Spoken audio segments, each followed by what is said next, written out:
Boa noite, povo de Deus. Paz seja convosco. Hoje vamos abordar um assunto de suma importância para o povo cristão, que é denominado plano de salvação. Esse plano de salvação de Deus para o homem é baseado no livro de Romanos, capítulo 5, versículo 12. Para falarmos sobre o plano de salvação, é necessário entender por que devemos ser salvos. Do que nós devemos ser salvos. Entender como funciona esse plano de Deus.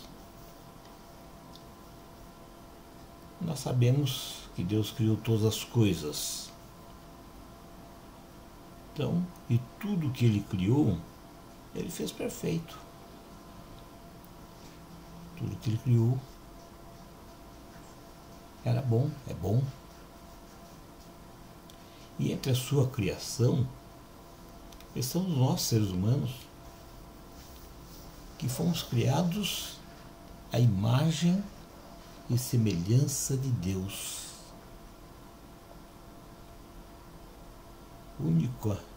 Única criação que tem imagens e semelhança de Deus é o homem. Portanto, ao criar o homem, Deus o fez perfeito, reto, bom, e dotou o homem de inteligência. Nos deu livre-arbítrio, capacidade para raciocinar, enfim, nós podemos produzir sentimentos, sonhar, planejar, agir, podemos nos relacionar com outras pessoas, enfim. Deus fez o homem perfeito e bom. Em verdade, o homem foi a mais importante das obras de criação de Deus. Sabe por quê? Porque Deus fez o homem para viver em comunhão com Ele. Sim, nós somos feitos para viver em comunhão com Deus. Por isso somos feitos à sua imagem. Mas, infelizmente, irmãos, o homem, em sua trajetória nessa terra, desde a criação até os nossos dias, o homem foi em busca de muitas intrigas, muitas coisas que fogem à vontade de Deus. E por fim, culminou com a queda do homem e a separação de Deus. Sim. Por causa do pecado de Adão e Eva, o homem caiu. E também houve uma ruptura, houve uma separação de Deus. Ao dar ouvido a Satanás, o homem, de forma espontânea, escolheu agradar a si próprio.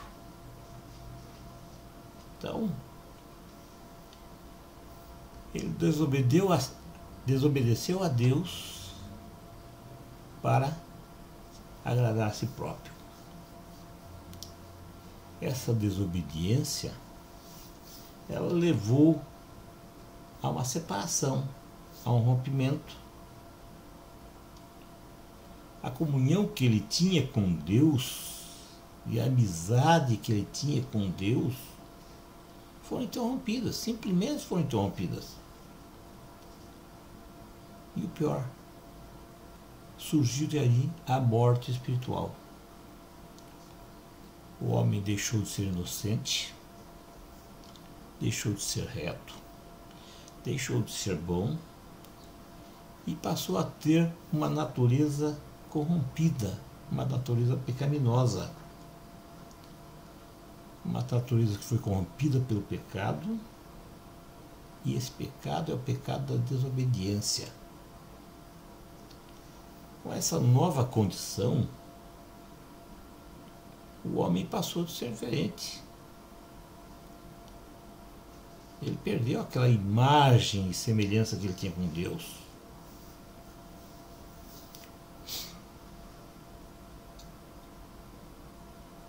Então essa nova condição, irmãos, foi estendida de geração para geração,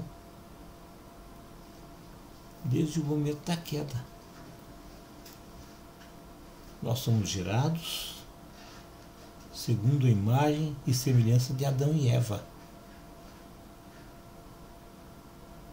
Não somos gerados mais com a semelhança e imagem de Deus, mas somos gerados com a imagem e semelhança de Adão e Eva. Nós fomos afastados do convívio com Deus e nos tornamos escravos do pecado e, consequentemente, sob o domínio de Satanás. Com essa explanação que fizemos, podemos dizer com toda certeza e com todas as letras que precisamos ser salvos.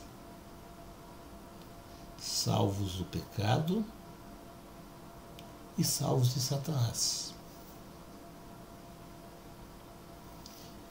Mas essa salvação não era tão simples assim, não é tão simples assim. Para que ocorresse essa salvação, era preciso um plano perfeito. Sim, um plano de salvação perfeito. Uma vez que ele só poderia ser efetuado por alguém puro, por alguém perfeito, alguém que fosse bom como Deus, alguém que fosse bom como o homem era bom antes da queda. Então, gente, Deus sabia de todas essas coisas, mas isso ele não sabia agora quando caiu, não. Ele sabia muito antes, desde a fundação do mundo, ele já sabia que isso ia acontecer. Portanto, ele já tinha em mente um plano perfeitamente arquitetado e, através do tempo, de geração em geração, de época em época, ele vinha preparando e vem preparando o ser humano para receber essa graça.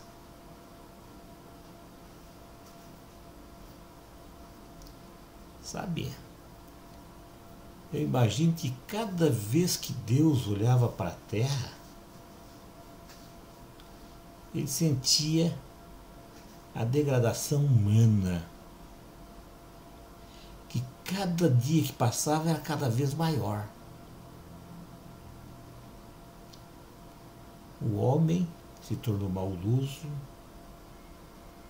ele se tornou insensato, assassino, covarde, desonesto, sádico,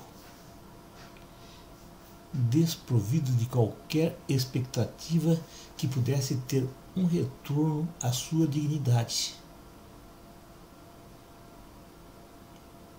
Contudo, irmãos, se de um lado, por amor, Deus não queria ficar separado do ser humano, porque Ele amou e ama o ser humano, Por outro lado, a sua justiça impedia de tomar partido.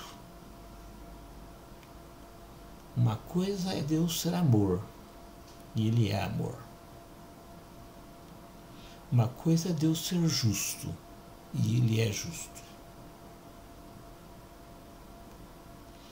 E essas duas características de Deus não pode tomar partido. Elas precisam trabalhar em harmonia. Ou seja, amor com justiça. Fazer justiça com amor. Então elas são inseparáveis. Não são duas coisas diferentes, mas são duas coisas que se completam. Então, Deus amou e ama o homem, mas Ele também é justo. Isso eu acredito que seja um dilema.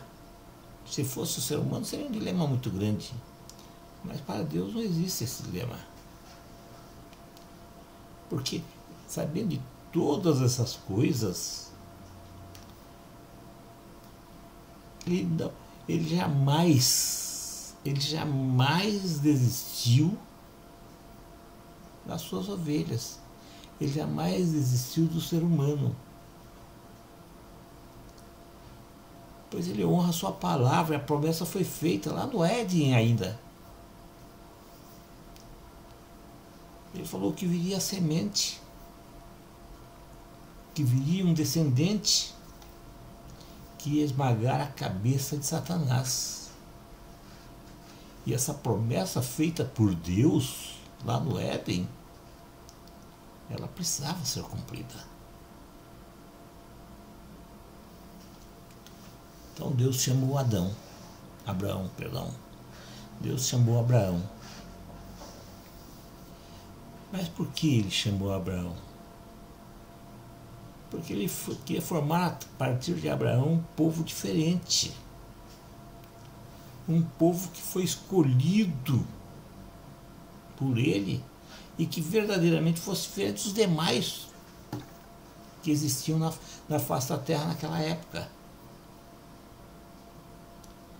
Esse seria um povo que entregaria a terra prometida. A esse povo, a essas pessoas chamadas por ele entregaria a terra prometida. E entregaria a sua descendência. E ele insistia e insistiu para que aquele povo que ele tomou não se unisse às pessoas que estavam no mundo, que eles não fizessem nenhum acordo de paz com eles, que eles não se misturassem com eles para serem contaminados. Deus queria um povo puro, um povo diferente, um povo que verdadeiramente voltasse a ter a imagem e semelhança de Deus. Mas um povo que não adorasse a outros deuses, e se isso acontecesse, seriam novamente rejeitados. Esse povo foi escolhido por Deus. E através desse povo viria semente. As promessas de Deus lá no Éden. Então Deus, por amor, fez tudo para que esse povo pudesse receber o enviado. E finalmente, para que com esse povo eles pudessem fazer uma morada.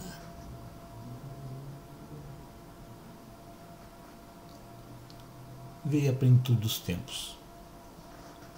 Isso é, a hora de ser revelado o que estava escondido. Foram séculos e séculos escondido, mas era o momento.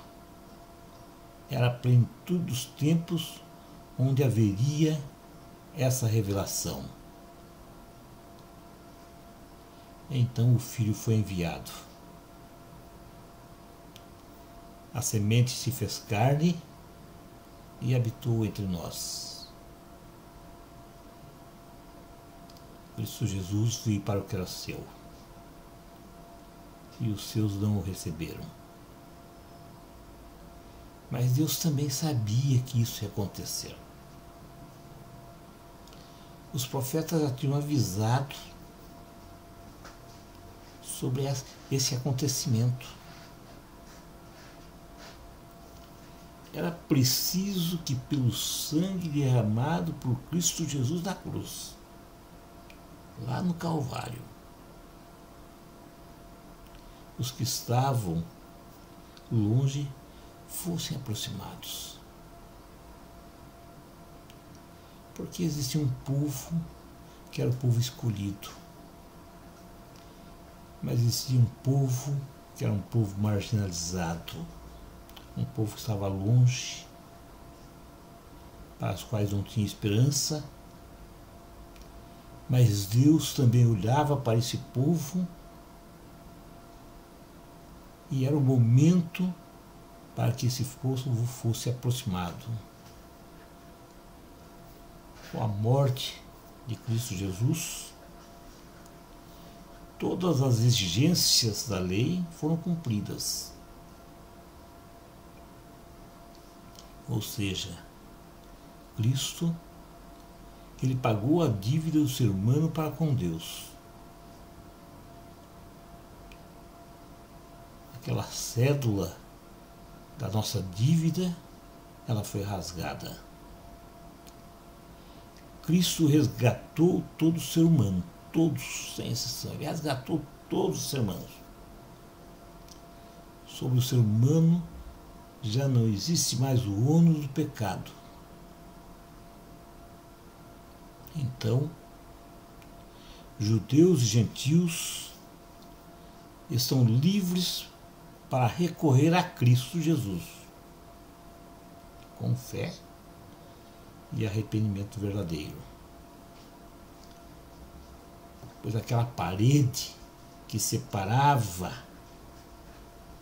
uma parede que existia entre o homem e Deus, já não existe.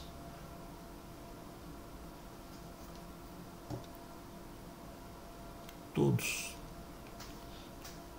sem exceção, estamos no mesmo barco,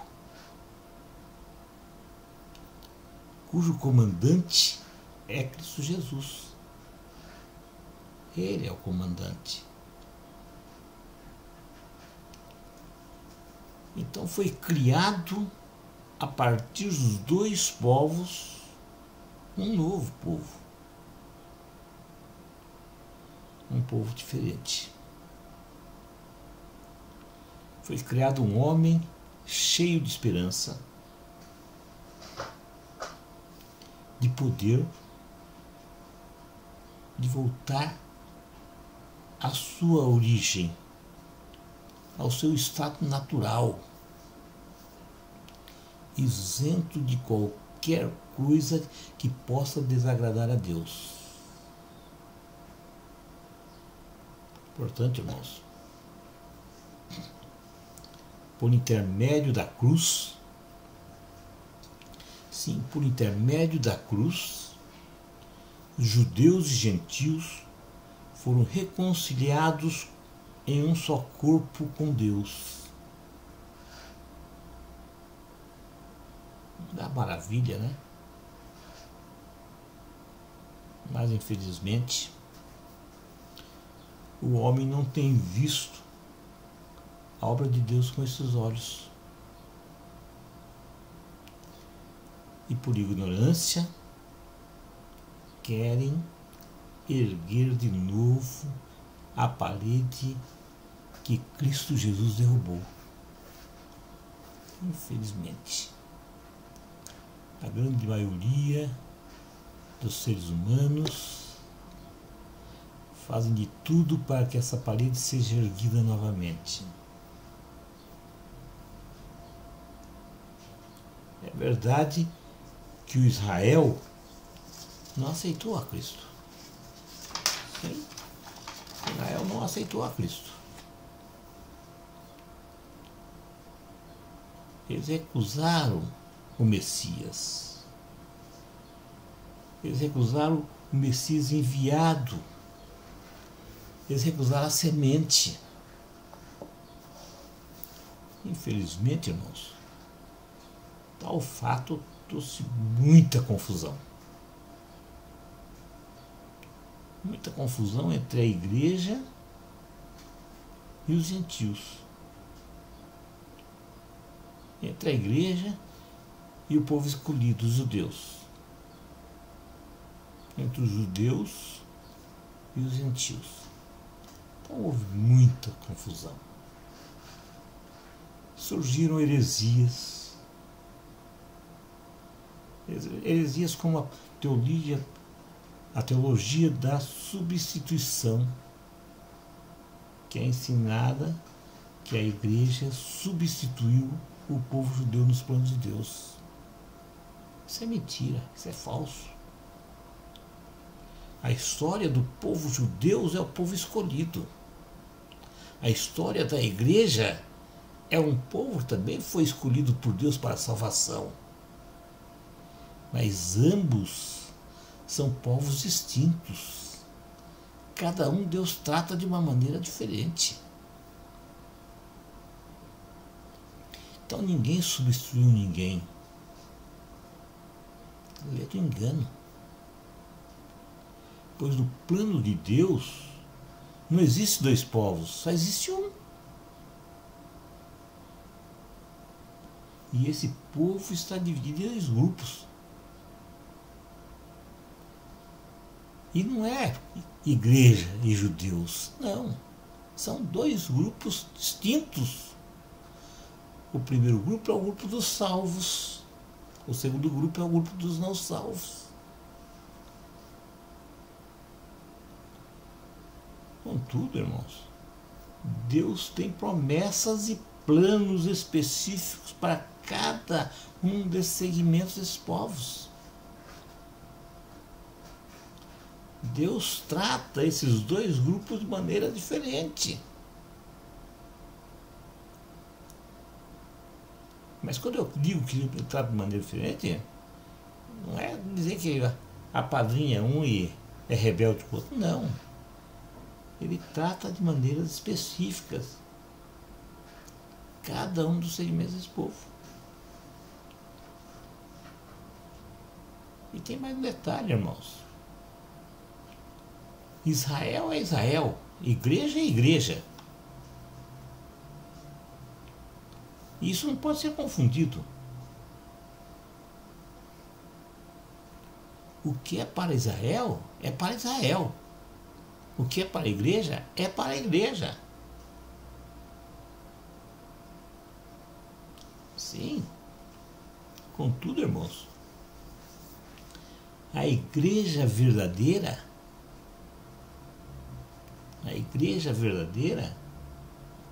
é um Israel espiritual.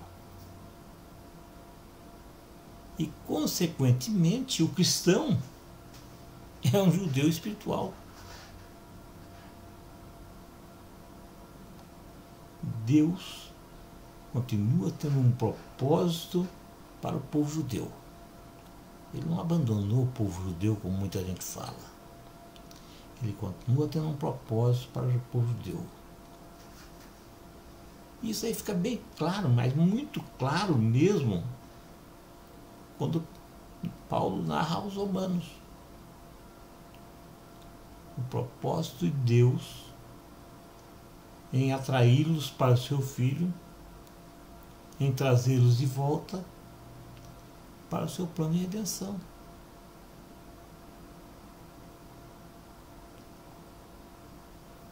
Hoje, nós estamos vivendo a época da igreja.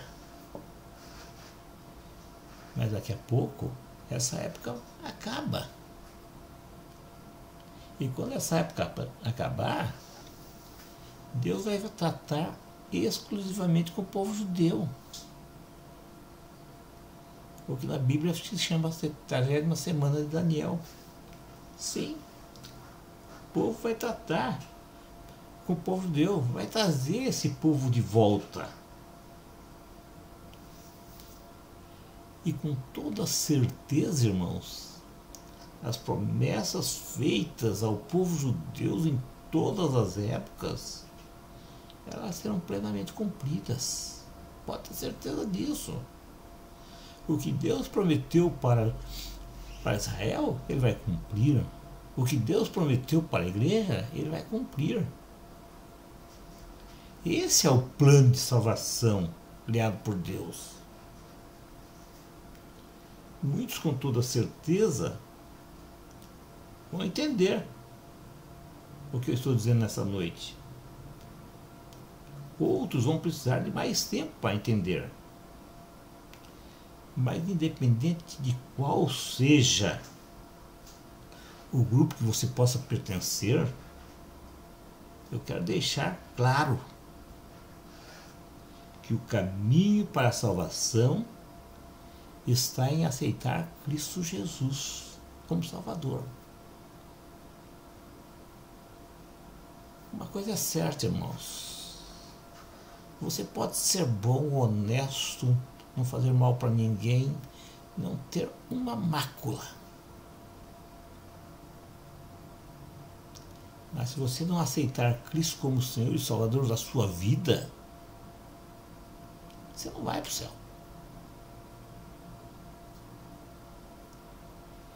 Cristo nos libertou. Então a nossa salvação depende de Cristo, está na mão de Cristo. Esse é o plano de Deus. Você foi salvo. Mas a tua salvação verdadeira, para você viver no céu com Deus, depende de Cristo, você aceitar Cristo. Se você não aceitar Cristo, nada interessa, nada importa. Vai para o inferno do mesmo jeito. Então, irmãos, essa é a síntese do que eu falei nessa noite. E se constitui no maravilhoso plano de Deus.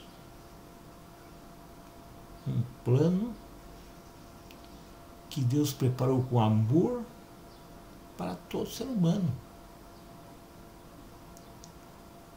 Todo ser humano pode receber a salvação. A salvação é universal, é para todos. Mas só vai gozar dessa salvação aqueles que aceitam Cristo Jesus como Senhor e Salvador de sua vida. Fora disso tem salvação. Fora de Cristo não existe salvação. Portanto, irmãos, nós não estamos aqui na terra para festar, para brincar, para ganhar dinheiro, para fazer mal para os outros. Não. Nós temos uma missão nessa terra. Existe para cada ser humano, para cada pessoa em particular, uma missão. E essa missão é ser testemunha de Cristo Jesus. Nós temos a obrigação de abrir nossa boca e falar. Sim, nós temos de falar. Abrir a nossa boca e falar. Testemunhar. Quer as pessoas ouçam ou não, isso não interessa. Nossa obrigação é falar. Se elas ouviram, cumprimos a nossa obrigação. Se elas não ouviram, também cumprimos a nossa obrigação, porque nós falamos. O nosso trabalho não é convencer. Nós não temos de convencer ninguém. Nós temos de falar para as pessoas que a salvação está em Cristo Jesus. Convencer e converter não compete a mim, não compete a você, não compete a nós. Compete ao Espírito Santo. Nossa obrigação, nossa competência é falar. Falar, testemunhar, falar para as pessoas que só Cristo salva. Então essa é a nossa missão. Nós somos discípulos. E a missão do discípulo é fazer discípulos. Eu sempre falo, pastor gera pastor, discípulo gera discípulo. Então nós precisamos fazer discípulos. Acompanhando os novos convertidos para que eles possam crescer espiritualmente. Não é só você falar. Quando você fala para a pessoa, ela aceita Cristo, você tem que acompanhar ela. É um filho que você gerou. Então você tem que acompanhar para que ela possa crescer espiritualmente. Independentemente se somos cristãos ou se somos judeus. Importa. Nós somos dois segmentos, mas somos um povo só de Deus. Acima de tudo, nós temos que lembrar que temos um Pai Celestial. Um Pai que espera ardentemente esse nosso encontro com Ele. Nosso encontro com o nosso Redentor. Porque Cristo Jesus vai voltar. Ele vai buscar a sua igreja. E nessa volta triunfante é que nós vamos ter um encontro com Ele. Se já estivermos mortos fisicamente, vamos ressuscitar. E se estivermos vivos, vamos ser arrebatados. A igreja vai ser arrebatada. Cristo vai voltar. E será uma volta triunfante. Será uma volta para decretar e concretizar o plano de Deus para a nossa salvação. Então será o início de um novo século. Amém.